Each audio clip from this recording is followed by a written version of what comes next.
Hi, this is Drew from Rocky Mountain Ferris. I'm here with very exciting news. I got my worms in just yesterday. I wasn't at the house, so I wasn't able to set it up yesterday, but I got them in, so they're a day old. But I'm going to open up the box on camera for you guys, and I'm going to set up the worm factory here so we can get things going. The first step is making sure that you've got it all set up. We've got the base piece in here, real simple.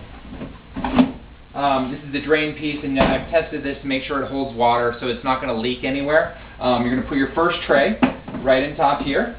On top of that tray, you're going to put just a piece of, this is like a grocery bag that I just cut up in a little piece, and that fits right in the bottom. You can use newspaper, just a single layer thick is all that really matters. And you're just going to do this the first time. The reason you're going to want to do this is because when you first add the worms in, they're scared, they're upset, they're in a new environment, they don't know what's going on, and when worms are like that, they like to dive. They go deep. They go down to get away from whatever's at the surface that might be harming them. So this is going to keep them from diving, from going down, and from getting away and ending up in here. You don't want that. So that's just going to be there, and it's just a one-time thing, and worms will eventually eat this, and it'll go away. Cool thing about the worm farm is everything you put in here is worm food, which is awesome. So that's what we're going to do. Just set that in there, and you just want it to be around, so it's just flat on the bottom, no holes, no ways for the worm to get through. I have the chore here, which is the coconut husk, and it comes in a block, and all you do is add some water, and it kind of turns into this real nice kind of wet, soily type of thing, and the worms are going to eat this. Again, they eat just about everything, and you're going to add that in, and that's going to be their bedding, which is kind of where the worms escape to. The worm factory also comes with some pre-shredded newspaper and cardboard, so what we're going to do is we're going to mix this in with the chore without making a mess. And kind of mix that together, and it's gonna create a nice area for the worms to kind of get together. So what we're gonna do is we're gonna cut away. I'm gonna get this all mixed together, and then we'll come back and I'll show you putting it in there. Okay, so I've got all of the chore and the shredded up paper all mixed together. I had to get a bigger container because that was a little bit more shredded paper than I thought it was going to be. So it's all mixed together in this 5-gallon bucket. By the way, most versatile thing in the world. 5-gallon buckets, I love them. So you can see it's all mixed up in here together, and I'm going to dump this in on top of that piece of paper I have in there, and this is going to be the bedding for the worms. It's also going to help hold down that other that piece of paper in there so that it doesn't move too much. I'm just going to spread this out a little bit. Doesn't have to be perfect or anything, you know, just talking about worms here, they're not picky. Make sure that's all in there. I've also got a little bit of food here to get them started. This is all food for them, they're going to eat everything, but this is kind of like a little extra treat. I've just got some coffee grounds and some crushed up eggshells all kind of smashed together in there. And I'm just going to throw that in on one side. And the way we're going to start off by feeding these worms is they're just going to move around the worm factory from one side to the other. So I'm going to feed over here, and then when I open it up next, I'll feed over here, and just kind of moving around until I get this totally full and I'm ready for the next tray. So like I said, I'm going to do it on camera. So I've got my box here and all my worms, and they are ready to go. So I'm going to cut this guy open, and we will get them out, and we'll see what this looks like when it comes. Again, I got these guys from Uncle Jim's wormfarm.com. Just came priority. I ordered them on a Saturday and they arrived on a Wednesday. Usually they ship on Mondays, so you kind of know when to expect them. They just take a couple of days to come. And they come in this kind of cool bag here. It looks like there's some grubs on the outside of the bag. I'm just going to brush them off into the box here. Not sure what they're doing there. I don't know what the grubs are or worms. But open up the mesh bag here. I think the mesh bag is just kind of designed to let them breathe. And I think these guys also sell grubs, so maybe that's what happened.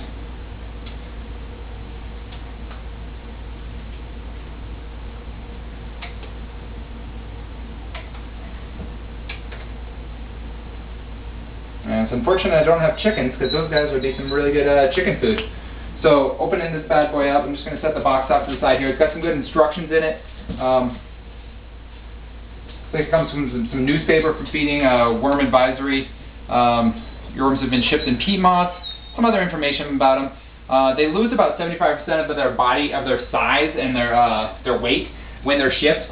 So they'll gain that back almost immediately when you rehydrate them. So you can see, can't really see many of the worms in there, but they're moving around, little fellas. I'm going to dump this into the bucket first so I can take a look.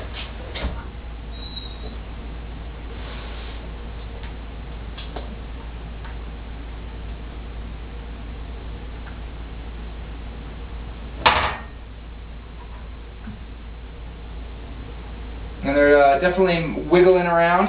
Little fellas are in the peat moss, so I'm just going to make a little hole here on the side for them in this nice moist environment.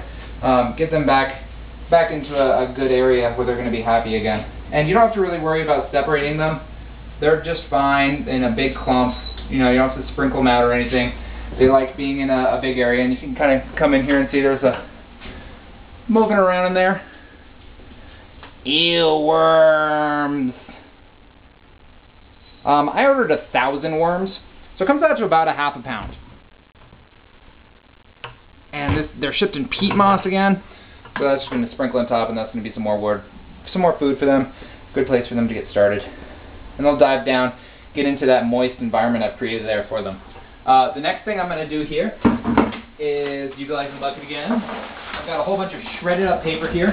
This is kind of a combination of egg cartons, shredded up brown paper bags. Put them in the bucket here, and I'm going to add some water to moisten them down. Get those nice and wet. Knead them around a little bit.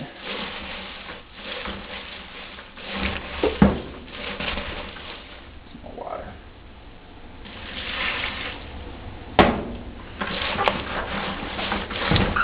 And what this is going to be is a cover for the worms. They don't really like sunlight. They're going to dive down. They don't want to be exposed. They don't want to be too much in the open. So this will keep them protected. It'll keep a top on top of them. So you can pull this off when you feed them. It's just going to be kind of a nice wet matting for them. Again, they're going to eat all of this. So, you know, this is just going to turn into great worm castings for your garden or your houseplants or whatever it happens to be. And it's just another great way to recycle. So we're just going to take this kind of wet mess here, and we're going to put it on top. And if you don't like getting messy, you probably shouldn't have worms. Because they're a little messy. They're worms. They like dirt, rotten food, wetness, all sorts of good stuff.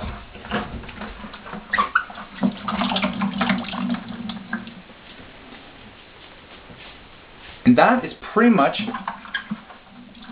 all there is to it. Now once I have that done, I'm going to go ahead and take the lid it came with here, and we're just going to set that on top. I'm going to come back and check on them after a couple of days, see how they're doing. They should duplicate in about, double in size, double in population in about 90 days, which is really cool. So I'm going to be able to add on more trays here and get a lot more worms going on, which is great because more worms mean eating more of my trash. You want to keep this between about 40 degrees and 80 degrees. Is a good temperature range for them. We're doing it here in our laundry room because we have a garage and we have a sunroom, but they both get too cold. We're in January right now, so it's going to be too cold for them. The colder they get, the slower they move, and the less food they're going to eat. So you want to, keep them in the warmer range. If you can keep them indoors, keep them in a place where they're not going to be as loud, or not as cold. That's great. Again, this is Drew for Rocky Mountain Ferris. Please, if you like this, please check out our website. RockyMountainFerris.com. Thank you so much.